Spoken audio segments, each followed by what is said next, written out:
সুন্দর করে ব্যাটারটাকে ফ্রাই প্যানে গোল করে মিলিয়ে দিচ্ছি। এই যে পুর দিয়ে দিচ্ছি।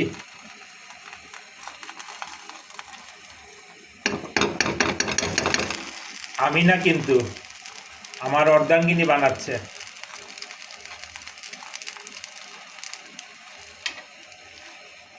সব সময় সব কথা বলতে নেই, কিছু কথা গোপন রাখতে হয়।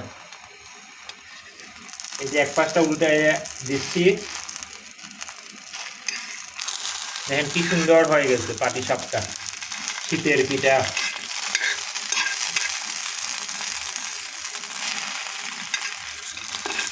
পিঠাটাও ভালো করা লাগে, আর এই যে পুরটাও মজা করে করতে হয়, নাহলে পাটিসাপটার আসল মজা পাওয়া যায় না। এই যে দেখেন তৈরি হয়ে গেল আমার শীতের মজাদার পাটিসাপটা। একটা খেয়ে দেখি। দারুণ স্বাদ, আলহামদুলিল্লাহ, খুব মজার। আলহামদুলিল্লাহ, খুব মজার। একবার খেলে বারবার খেতে ইচ্ছে করবে। ওকে, ভালো থাকেন সবাই। আমি খাই, আপনারা দেখেন, আর একবার বাসায় বানিয়ে দেখবেন।